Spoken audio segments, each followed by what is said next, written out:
ये भी तो देखिए कि प्रधानमंत्री चिट्ठी लिखते हैं, प्रधानमंत्री एक अलग से चिट्ठी लिखते हैं, पूरे अखबारों में इसका कवरेज दिख रहा है और तारीफ की है उन्होंने कि एयरपोर्ट को लेकर उन्होंने काम किया, बल्कि विश्व स्तरीय पर ऐसा काम किया है कि देखिए, अब मैं आपसे पूछता हूं, अगर गुना में एयरपोर्ट बनेगा तो इससे कितने प्रतिशत लोगों को लाभ होगा, है ना? इसका लाभ उन लोगों को होगा जो बहुत ज्यादा पैसे वाले लोग हैं, जो समय की बचत करना चाहते हैं, जो व्यापारी लोग हैं, एक जगह से दूसरी जगह जाना है। आम लोगों का क्या होगा? आज आप देखिए ना, रिंग रोड अगर बन जाएगी तो शहर में इतना ट्रैफिक का दबाव है जिसकी कोई सीमा नहीं है। ऐसा कोई दिन नहीं जाता जब दुर्घटनाएं नहीं होती हों।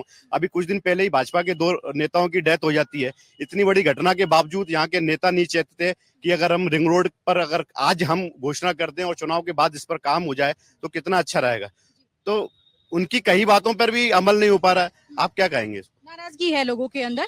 जी, आप बताइए, आपको क्या लग रहा है, क्या यहाँ के मुद्दे हैं? और जो ये बात कही जा रही है कि क्योंकि बीजेपी के साथ सिंधिया है तो विकास होगा, क्या आम जनता, गुना की आम जनता ऐसा सोचती है? जी, मैं पहली बात तो आपको बता दूं, मैं किसान परिवार से बिलोंग करता हूं, ग्रामीण क्षेत्र से। अभी आपने बताया कि ग्रामीण क्षेत्र का वोट बैंक ज्यादा है। आज हम बात करते हैं विकसित भारत की, एक समृद्ध भारत की। क्या विकसित भारत में और समृद्ध भारत में हमारी महिलाओं को 2 बजे रात के उठ के 3 किलोमीटर से पानी लाना, ये समृद्ध भारत है? किसान के लिए बिजली, पानी और खाद, उसके लिए अमृत होता है, वही नहीं मिलना। आज बमोरी विधानसभा, इस लोकसभा, प्रधानमंत्री ने कहा कि सिंचाई के लिए बहुत काम किया है ज्योतिरादित्य सिंधिया। कहने के लिए मैं कह देता हूं, मैंने भारत को स्वर्ग बना दिया। स्वर्ग बना कहां? क्या किसान झूठ बोल रहा है? 30 साल से बमोरी विधानसभा में किसान 3 तालाबों की लड़ाई लड़ रहा है, रोड पे आके लड़ रहा है। कांग्रेस से भी बोला, बीजेपी से भी बोला, सीएम से भी बोला, सांसद से भी बोला, मंत्री से भी बोला। 2020 में उसको स्वीकृत भी कर दिया, कई बार भूमि पूजन भी कर दिए। जनता को चुनाव के समय में आकर लॉलीपॉप दिखा देते हैं कि आपका तालाब बनेगा। आज तक वो तालाब नहीं बने। काली सिंध पार्वती परियोजना जो केंद्र की है, भारत सरकार ने अभी लागू की है मध्य प्रदेश में, 24,000 करोड़ रुपए कुछ आवंटन भी किया है। इसको अपना गुने जिले के कुछ गाँवों को लिया गया था।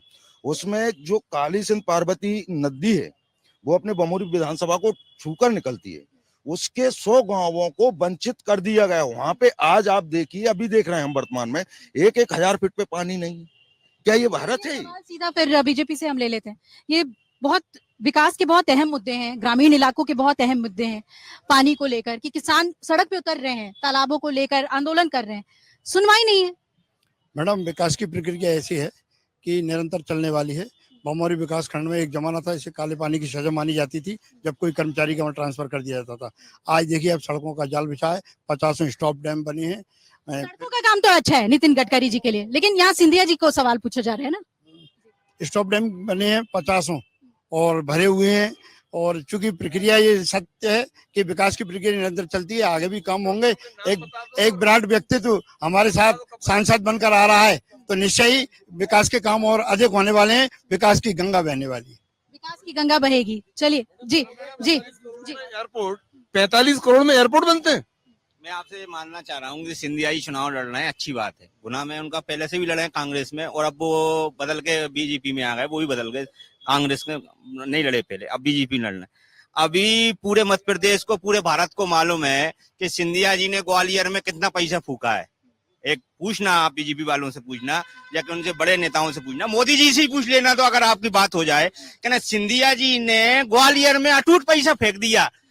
हॉस्पिटल बनवाई, एयरपोर्ट बनवाए, अच्छा अच्छा भवन बनवा दिए, बड़े मान के। जो अपन ने न्यूज देखा आपके माध्यम से, सूचना संचार के माध्यम से, आपको जब गुना ही अगर लड़ना था चुनाव, तो गुना में ही 50, 200 करोड़, 500 करोड़ कुछ तो खर्च कर देते, एक आध फैक्ट्री एक गठन कर देते कि गरीब बच्चों को रोजगार मिल जाता। कहना ये है कि वोट लेने के लिए, जी आपका ये कहना है कि लड़ते तो चुनाव फिर गुना क्यों आए? अगर गुना में आपने भाई बनाई, अच्छे अच्छे मंत्री और संतरी आए वहाँ उद्घाटन करने के लिए, तो आप फिर गुना क्यों आए? गुना एक किसान का बेटा चुनाव लड़ता तो वो भागता रहता, एक सीट आपकी आती नहीं आती। कांग्रेस से आपकी टक्कर है, तो कांग्रेस के चक्कर में आपने डर के मारे किसान बहुमल बेटा से डर के लिए आप वहां से ग्वालियर छोड़ के जहाँ आए। और आप कहना चाह रहे हैं कि ग्वालियर की तरफ ध्यान ज्यादा है और गुना सिर्फ वोट लेने के लिए, आप ये कहना चाह रहे हैं। अगर आप ये वीडियो YouTube पर देख रहे हैं तो हमारे चैनल को सब्सक्राइब करें और बेल आइकन को दबाना ना भूलें।